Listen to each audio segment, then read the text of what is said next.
fondamental. Et c'est fondamental parce que pour l'innovation sans diversité, c'est impossible. D'accord ?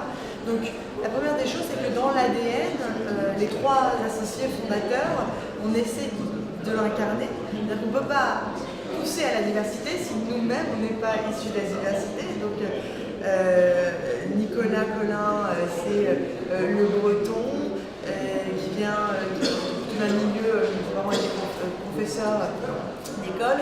Oussama Hamar, c'est le Libanais, immigré, voilà, la maman était femme de ménage, et puis Alizé Guri, dont papa est pied noir, marocain.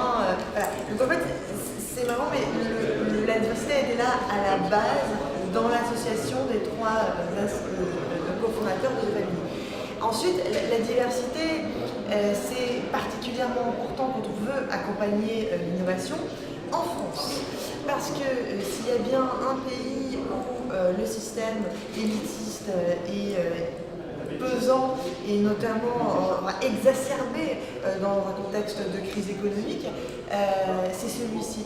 Et dans le milieu de l'innovation et dans le milieu entrepreneurial, on observe que finalement les plus belles surprises sont d'abord inattendues, mais souvent viennent de gens dont on n'aurait jamais pu penser qu'ils allaient faire cette innovation. C'est-à-dire que dans l'entrepreneuriat, on parle souvent, on met en valeur le fait d'être un autodidacte, d'avoir eu des expériences de vie qui créent une forme de consistance qui vont permettre d'être finalement bénéfiques quand il s'agit d'entreprendre, de créer des choses nouvelles, de s'affranchir des codes, etc. Donc la diversité en tant que moteur de l'innovation, elle est clé.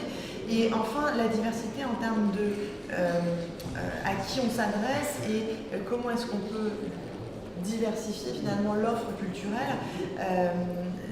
L'ère numérique, elle permet ça, c'est-à-dire qu'elle permet de pouvoir adresser des niches qui autrefois finalement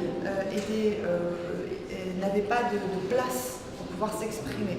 Et c'est vrai qu'il y a une start-up de famille qui est symptomatique de ça, c'est AfroStream, montée par Tongé Bakang, qui est un peu le Netflix des communautés afro-caribéennes, et c'est la plateforme sur laquelle on va trouver l'ensemble des contenus qui n'existent pas vraiment sur Netflix et qui pourtant concernent cette communauté, parlent de cette communauté, peuvent être intéressants d'ailleurs pour d'autres personnes, mais dont cette communauté a envie qu'elle a envie de voir, de consommer et de se rassembler autour de ces créations.